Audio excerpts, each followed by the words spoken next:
Friends, कैसे हो आप लोग? दोस्तों, आज मैं आपके लिए एक केस स्टडी लेके आया हूँ। एक अलग प्रॉब्लम जो देखने को मिला। एक्चुअल में ये प्रॉब्लम जो है वो बाय डिफ़ॉल्ट नहीं है, लेकिन कई बार कुछ लोग काम करने के अंदर कुछ फ़ॉल्ट जो है वो बना देते हैं और हो सकता है कि ऐसा फ़ॉल्ट किसी के पास आए भी। लेकिन ये वीडियो देखोगे तो आपका जो है वो विज़न पूरा क्लियर हो जाएगा। ये बहुत ही छोटा-सा फ़ॉल्ट है, लेकिन इसको सॉल्व करने के अंदर आपको बहुत ही कई बार लंबा प्रॉब्लम देखने को मिलता है। तो एक्चुअल में क्या है कि आज का जो वीडियो है उसमें मैं कुछ थियरी भी दूँगा आपको, जो मैं देता हूँ हमेशा कुछ ना कुछ नया अपने डिज़ाइन बना के। तो वैसे भी डिज़ाइन बना के भी मैं आपको दिखाऊँगा, लेकिन सबसे पहले इस फ़ोल्ड के बारे में बात कर लेते हैं थोड़ी। तो ये जो सेट आया है वो Redmi Note 9 Pro है, जैसा आप डायग्राम यहाँ पे खुला हुआ है, आप देख रहे हो। मैंने यहाँ पे खोला हुआ है इसका एचडीआर वाला पार्ट, जो कि यहाँ पे लगी हुई है एचडीआर 675, यानी कि 675 लगी हुई है। और इस फ़ोन के अंदर प्रॉब्लम ऐसा है कि इसके अंदर नेटवर्क नहीं आ रहा है और इसका आईएमईआई नंबर है वो प्रॉपर है, लेकिन बेसबैंड अननोन है, यानी कि सिर्फ बेसबैंड का प्रॉब्लम है।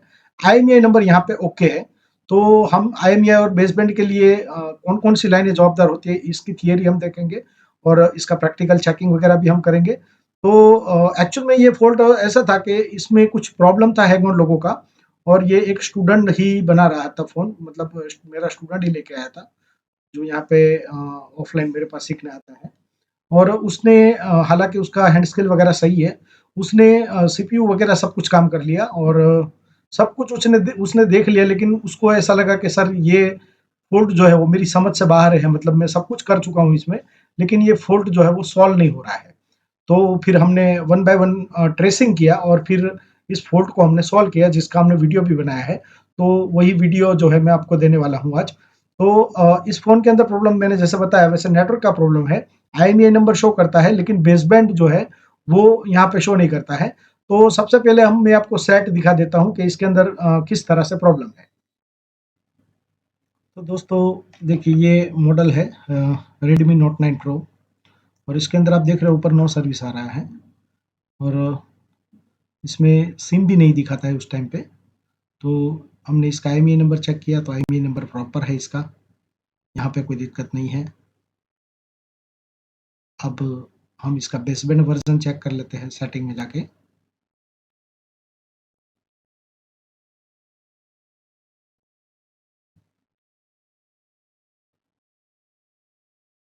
देखिए, इसका बेसबैंड नंबर जो है वो अननोन आ रहा है, यानी कि बेसबैंड वर्ज़न अननोन है, यानी कि आईएमईआई नंबर है, बेसबैंड नहीं है। एक बार सिम निकाल के मैं आपको दिखा देता हूँ और वापस से सिम लगा के हम इसको चेक कर लेते हैं।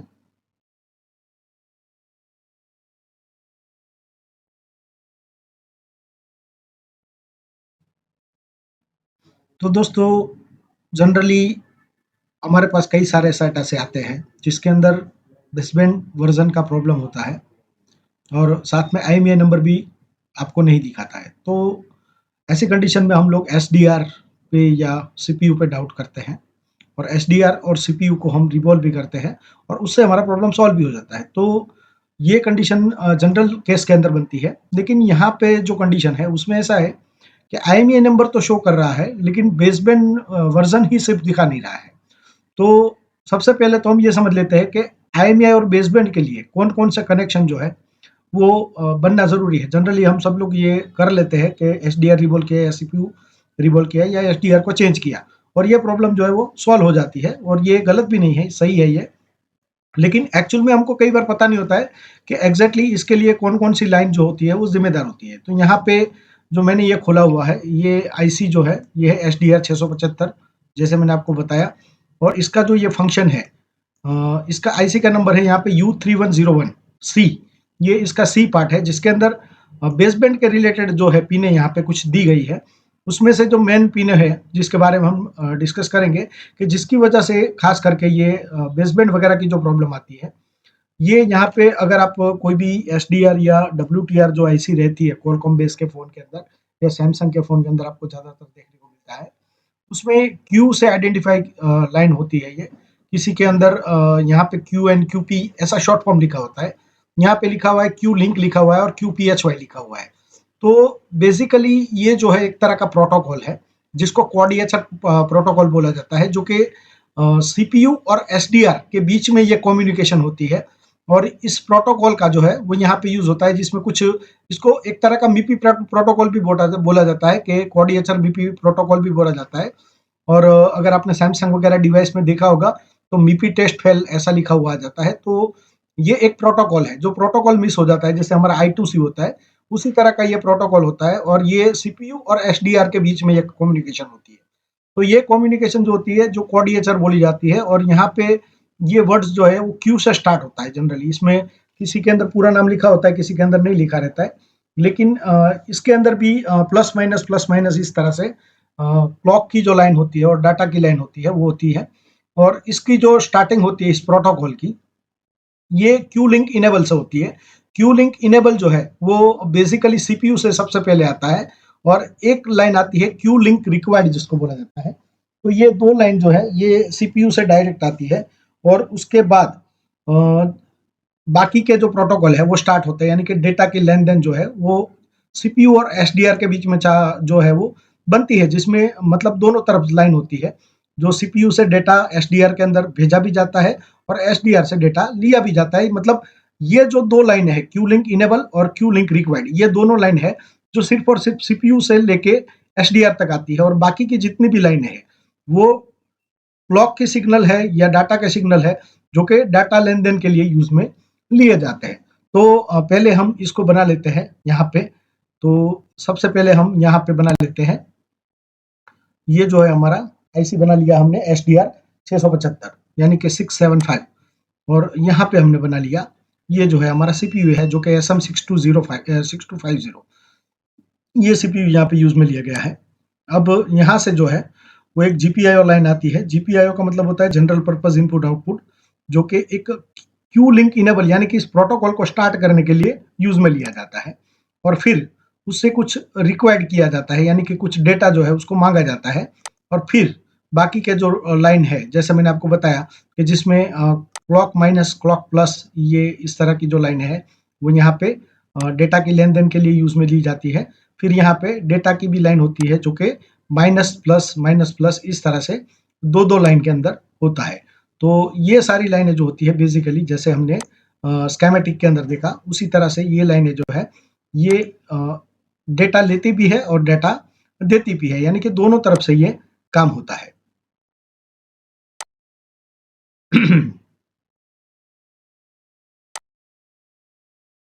ये इतनी लाइनें जो है वो जनरली डाटा के लिए है। अब हम देख लेते हैं कि इसके अंदर और क्या-क्या ज़िम्मेदार चीज़ें रहती है। तो ये हमने देख लिया यहाँ पे कि ये इतनी लाइनें हैं जो सीपीयू के साथ कनेक्टेड है। लेकिन सिर्फ़ इतना काफ़ी नहीं है, यानी कि बेसबैंड के लिए सिर्फ़ इतनी लाइनें काफ़ी नहीं है। इसके अंदर अ, ये जो डब्ल्यूटीआर या एसडीआर जो भी आईसी होती है, जिसको हम बेसबैंड आईसी भी बोलते हैं, उसके अंदर एक लोकल ऑसिलेटर होता है। यानी कि लोकल ऑसिलेटर का जनरली काम क्या होता है कि आपकी जो बाहर से फ्रीक्वेंसी आ रही है, यानी कि जो आपकी मेन फ्रीक्वेंसी आती है, वो एंटेना से आती है, यानी कि जो आपका एंटेना होता है उस फ्रीक्वेंसी को कैचअप करता है, वो 2Gbpf को देता है। 2Gbpf पीएफ से वो फ्रीक्वेंसी जो है वो यहाँ पे आती है आईएफआईसी के अंदर, या जिसको हम एसडीआर वगैरह कहते हैं या जो भी उसका नाम है, लेकिन उसका जो मेन नाम है वो आईएफआईसी ही बोला जाता है। तो आईएफआईसी यानी कि इंटरमीडिएट फ्रीक्वेंसी आईसी, और इस इंटरमीडिएट फ्रीक्वेंसी आईसी के अंदर यहाँ पे एक लोकल ऑसिलेटर होता है, जो बाहर से आई हुई फ्रीक्वेंसी और कुछ फ्रीक्वेंसी जो पावर आईसी से दी जाती है, यानी कि पावर आईसी के बगल में जो हमारा क्रिस्टल लगा रहता है, वहां से जो फ्रीक्वेंसी बनती है 32 पॉइंट समथिंग मेगाहर्ट्ज की जो फ्रीक्वेंसी बनती है, उसमें से 19.2 मेगाहर्ट्ज की फ्रीक्वेंसी जो है वो एसडीआर को दी जाती है, जो कि एक्सो इन की लाइन होती है, जो हमने डब्ल्यूटीआर वगैरह के अंदर भी देखी है। मतलब हर जितनी भी एसडीआर आईसी होती है या जो भी आईएफआईसी होती है, उसके अंदर आपको ये एक जो आरएफ क्लॉक की लाइन जो है, जो यहाँ पे एक्सो इन करके लिखा हुआ है, ये एक्सो इन की लाइन के अंदर आपको 19.2 मेगाहर्ट्ज की जो एक फ्रीक्वेंसी है वो भी यहाँ पे दी जाती है। और ये सारी फ्रीक्वेंसी, यानी कि जो बाहर से आपकी एंटेना की आई हुई है वो, और जो फ्रीक्वेंसी यहाँ पे ये 19.2 मेगाहर्ट्ज की, ये सारी फ्रीक्वेंसी मिलके फिर जो है वो काम करता है, और उसको इंटरमीडिएट फ्रीक्वेंसी बोला जाता है। तो बहरहाल कहने का मतलब कि इसमें एक जो एक्सोइन वाली जो फ्रीक्वेंसी आ रही है, इसको हम देख लेते हैं कि ये कहाँ से आ रही है। मैं आपको थोड़ा इसको दिखा देता हूँ। ये आरएफ क्लॉक यहाँ पे लिखा हुआ है। ये आरएफ क्लॉक को हमने टिक किया और अब इसको हम नेक्स्ट करके देखते हैं कि ये कहाँ से आ रही है। फिलहाल हम एसडीआर 675 के अंदर ही है, हम आगे चलते हैं। यहाँ पे एक 0 ओम्स का रजिस्टर लगा हुआ है। यहाँ पे इसका नंबर जो लिखा है C3171, लेकिन एक्चुअल में ये 0R लिखा है, देखिए। तो ये यहाँ पे रजिस्टर होता है, ये नाम के अंदर मिस्टेक है, लेकिन सर्च करोगे तो आपको यही नाम से पार्ट भी मिल जाएगा। लेकिन यहाँ पे होता है रजिस्टर, 0 ओम्स का रजिस्टर होता है और यहाँ पे एक कैपेसिटर भी दिखा है जिसको ग्राउंड किया हुआ है। लेकिन एक्सो की लाइन में कभी भी कैपेसिटर पैरेलल में नहीं होता है, क्योंकि आपकी जो फ्रीक्वेंसी आएगी वो कैपेसिटर को पार करके ग्राउंड हो जाएगी। तो कैपेसिटर कभी भी यहाँ पे पैरेलल में नहीं लगता है। अगर कैपेसिटर लगेगा तो भी सीरीज में ही लगेगा, क्योंकि सीरीज में ही पास करके वो एसडीआर के अंदर चला जाएगा। यानी कि फ्रीक्वेंसी जो है उसके लिए कैपेसिटर जो है वो लो रेजिस्टेंस है। अगर आपने बेसिक के मेरे वीडियोस देखे होंगे तो आपको ये चीज समझ में आ जाएगी, क्योंकि ये सब चीजें मैंने उसमें समझाई है।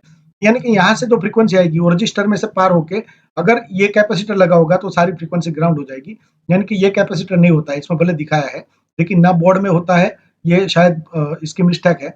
और ये फ्रीक्वेंसी जो है वो डायरेक्ट यहाँ पे जाती है, लेकिन ये आती कहाँ से उसको हम देख लेते हैं। तो इसको हम नेक्स्ट करते हैं कि ये कहाँ से आ रही है। तो हम देखें तो यहाँ पे ये जो है PM6250 यानी कि ये पावर आईसी है।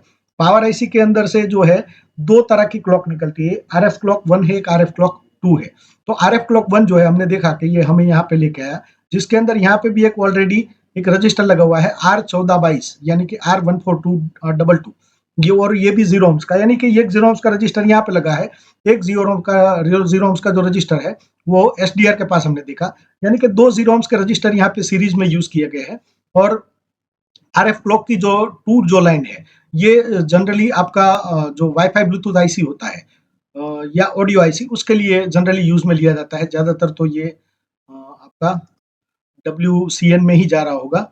हम देख लेते हैं कि ये कहाँ जा रही है फ्रीक्वेंसी। तो यहाँ से भी जो निकलती है ये 19.2 मेगाहर्ट्ज की क्लॉक ही निकलती है और ये जा रहा है, देखिए वायरलेस। हाँ, ये यही आईसी है। इसके अंदर भी यहाँ पे आप देखो तो यहाँ पे क्रिस्टल इन जो है एक लाइन यहाँ पे आ रही है और ये आईसी कौन सी है हम देख लेते हैं इसको। तो देखिए ये WCN ही है, यानी कि वाईफाई और ब्लूटूथ आईसी है। इसके अंदर जो एक क्लॉक की लाइन जो है 19.2 मेगाहर्ट्ज की, एक यहाँ पे आती है और एक जो लाइन है हमारी, जैसे मैंने आपको बताया कि ये आरएफ क्लॉक 1 की जो लाइन है वो जा रही होती है अपने एसडीआर के अंदर। ठीक है, तो इस डायग्राम को हम यहाँ पे कंप्लीट कर लेते हैं कि पावर आईसी यानी कि PM6250 से एक लाइन निकली जिसमें एक रजिस्टर लगा हुआ है और रजिस्टर लगा के ये लाइन जो है ये आगे गई और यहाँ पे ये आगे जाती है एसडीआर के अंदर और यहाँ पे भी एक रजिस्टर एसडीआर के पास भी लगा हुआ है। मैं इसको टिक कर लेता हूँ और एक रजिस्टर यहाँ पे लगा हुआ है, इसको करते हैं नेक्स्ट। तो यहाँ पे भी एक रजिस्टर लगा हुआ है, यानी कि कुल मिला के यहाँ पे दो रजिस्टर 0 ओम्स के लगे हैं और ये लाइन जो है ये एसडीआर के अंदर जा रही है। तो इसको भी हम ड्रॉ कर लेते हैं।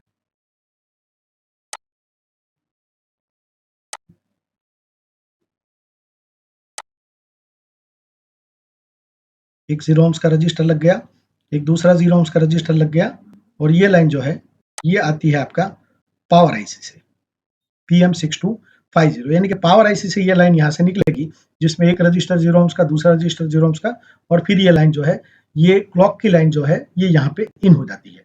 अब यही चीज जो है हम इसको बोर्ड में देखते हैं। देखिए दोस्तों, ये सारी जितनी भी लाइनें हैं इसको हमें चेक करना रहेगा।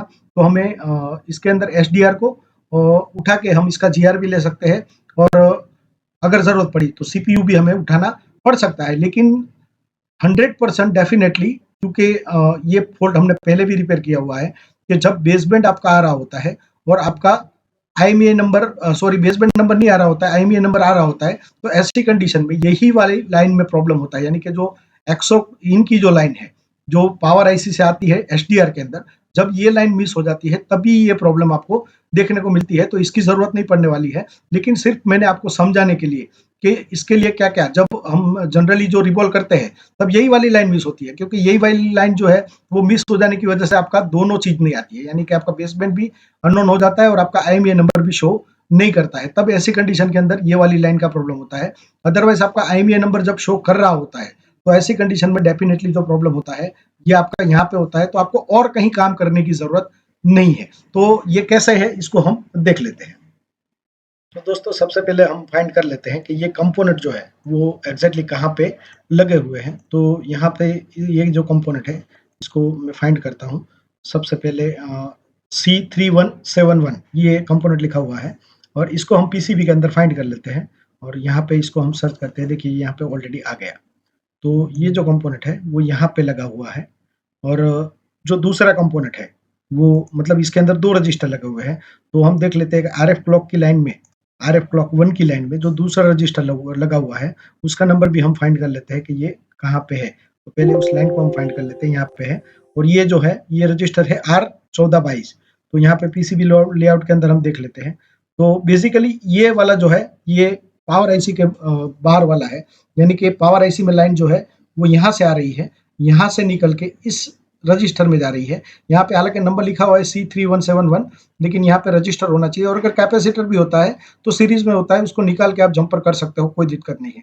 तो यहाँ पे अगर कैपेसिटर हो या रजिस्टर हो कोई फर्क नहीं पड़ता है, लेकिन आपका लाइन जो आएगा वो यहाँ से आएगा। मेरे कर्सर पे अगर आप गौर करेंगे तो ये लाइन पावर आईसी से जो लाइन आएगा यहाँ से आएगा, इस रजिस्टर में से होते हुए यहाँ से, अगर ये कैपेसिटर है तो कैपेसिटर में से होते हुए फिर ये लाइन जो है आगे एसडीआर के अंदर जा रही है। तो मतलब कहने का मतलब कि जो हमारा प्रॉब्लम है वो यहीं पे है। तो ये लोकेशन हमने देख लिया है कि पीसीबी के अंदर ये इस जगह पे है। अब हम इसको पीसीबी ओपन करके हम मतलब पीसीबी के अंदर हम देख लेते हैं कि ये जो कंपोनेंट है यहाँ पे एक्सओ की लाइन आ रही है या नहीं आ रही है। हम इसको डीएसओ के जरिए भी हम चेक कर सकते हैं, या अदरवाइज हम इसको बजर बजा के भी हम चेक करके ये लाइन का जो इन्फॉर्मेशन है वो हम ले सकते हैं।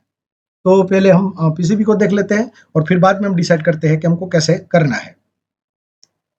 तो दोस्तों ये पीसीबी है, और सबसे पहले हम इसकी कंडीशन देख लेते हैं। तो यहाँ पे देखिए नेटवर्क सेक्शन के अंदर सब कुछ चेंज करके देख लिया है, यानी कि पीएफओ एसडीआर सब कुछ बदल के देख लिया है। और अगर सीपीयू की साइड हम देखें तो देखिए यहाँ पे सीपीयू पे भी काम किया हुआ है, सीपीयू को भी रिबल किया हुआ है। देखिए कंडीशन ये है, और बराबर काम किया है, ऐसा नहीं है कि गलत किया है। तो ये सही है कंडीशन वैसे। लेकिन जो प्रॉब्लम है देखिए यहाँ पे 4GPF के ऊपर भी काम किया हुआ है, लेकिन सब जगह पे मतलब ऑलरेडी यहाँ पे काम किया हुआ है। और ये देखिए एसडीआर साइड पूरा जो है वो हर आईसी को बदल के चेक कर लिया गया है। ठीक है, तो सबसे पहले हम देख लेते हैं कि जो इसका हमने देखा कि एक्सो इन वाली लाइन थी वो यहाँ पे आ रही थी। तो वहाँ पे हम पहले कंडीशन देख लेते हैं कि एक्सो वाली जो लाइन है वो ओके है या नहीं। इसको हम थोड़ा ज़ूम करके देख लेते हैं। एक्चुअल में यहाँ से देखो तो ये एक रजिस्टर जो है वो मिस दिख रहा है, यानी कि जो एक रजिस्टर है वो यहाँ पे है ही नहीं। शायद वाटर डैमेज या कोई और कंडीशन में होगा, तो शील्ड उतारते टाइम शायद हीट लग गई हो और किसी वजह से यहाँ पे एक कंपोनेंट मिस हो गया है। तो ऐसा हो सकता है कि कई बार काम करने में ध्यान नहीं रहता है हमारा, कि कोई कंपोनेंट हमसे मिस हो जाता है और हमको लगता है कि यार एक कंपोनेंट से क्या फ़र्क पड़ेगा, लेकिन एक कंपोनेंट से बहुत फ़र्क पड़ जाता है। तो ये चीज़ जो है वो हमको समझना पड़ेगा, और इसके अंदर आप देखोगे ये तो आपको समझ में आ जाएगा। तो देखिए यहाँ पे ये कंपोनेंट है, मैं इसको थोड़ा ज़ूम करके भी दिखा देता हूँ आपको। यहाँ पे ये कंपोनेंट जो है वो मिस है। देखिए ये मिस है, और यहाँ पे हमने कंटिन्यूटी चेक किया ना तो नीचे का जो पैड है वहाँ पे भी, यानी कि जो ये वाला पैड है, ये वाले पैड पे भी कोई जीआर नहीं आ रहा है। यहाँ तक पूरा ये रजिस्टर पे पूरा जीआर आ रहा है, लेकिन इस रजिस्टर में यहाँ पे जो एंटर होना चाहिए, यानी यहाँ के इसके बीच का कनेक्शन वो भी यहाँ से पूरा उखड़ गया, यानी कि ये पैड जो है वो एक्चुअल में हवा में ही है, और ये पैड के अंदर कुछ है ही नहीं, यहाँ पे कोई जीआर शो नहीं कर रहा है। और ये वाली जो लाइन है ये यहाँ तक हमको जंपर देना है, यानी कि ये रजिस्टर से यहाँ से निकाल के हमको यहाँ तक जंपर देना है। ये वाला भी हमको बाईपास ही करना है। तो हम यहाँ पे इसको जंपर दे देते हैं और देख लेते हैं कि क्या होता है।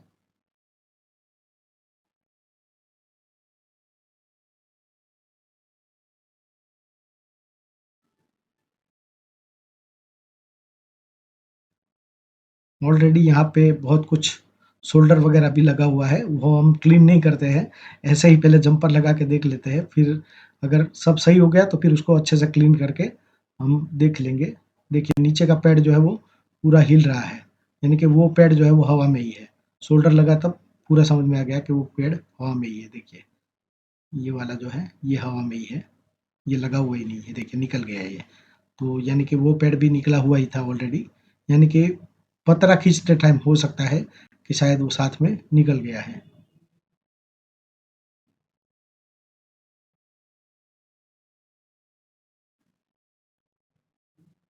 तो ये हमने इसको बाईपास कर दिया, हो गया ये जंपर।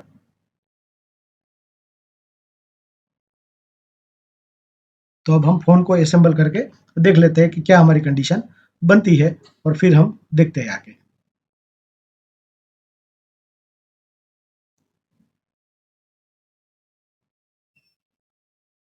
जंपर वायर को एक्स्ट्रा को हम काट लेते हैं। ये हो गया, सही है अभी। ठीक है, इसको क्लीन भी हम बाद में। तो दोस्तों अब हम इसको फिटिंग करते हैं और देखते हैं इसके अंदर। वैसे 100% ये प्रॉब्लम सॉल्व हो गया है, क्योंकि ये वाला प्रॉब्लम जो है ये 2-3 बार आया है मेरे पास, इसलिए मुझे एग्ज़ैक्टली पता था कि ये कहाँ पे प्रॉब्लम है। तो हम इसको फिटिंग करके देख लेते हैं। दोस्तों एक चीज़ आपको ये बता दूँ कि ज़्यादातर हम लोग कोई एडवर्टाइज़िंग वगैरह और कुछ नहीं करते हैं। जो भी है हमारा ये यूट्यूब है, कि जिसके अंदर हम कुछ कंटेंट्स डालते हैं और आप लोगों को हम लोग दिखाते हैं कि हम लोग क्या आपको दे सकते हैं। बहुत सारे इंस्टीट्यूट हैं इंडिया के अंदर, बहुत सारे लोग हैं, बहुत अच्छा-अच्छा सिखा रहे हैं। तो हम लोगों की जो स्पेशलिटी है, वो स्कीमेटिक के अंदर है। स्कीमेटिक की एक-एक, एक-एक लाइन, आईसी की एक-एक पिन, चाहे सीपीयू की डाटा शीट हो, सीपीयू की एक-एक लाइन हो, अलग-अलग फ़ोन की बूट सीक्वेंस है।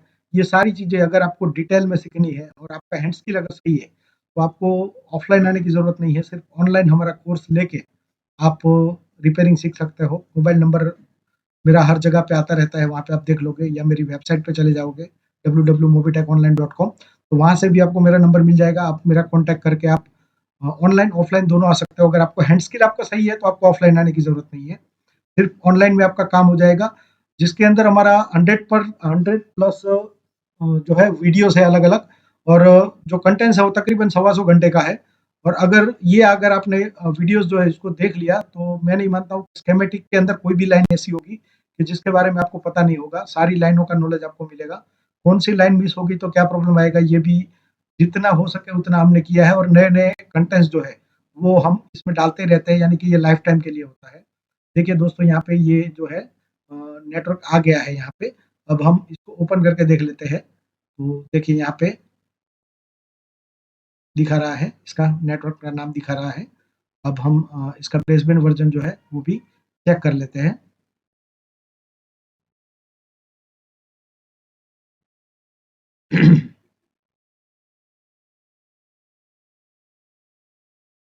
देखिए दोस्तों, यहाँ पे बेसबैंड वर्ज़न जो है हमारा आ गया है, यानी कि कंप्लीट है फ़ोन, कोई इश्यू नहीं है।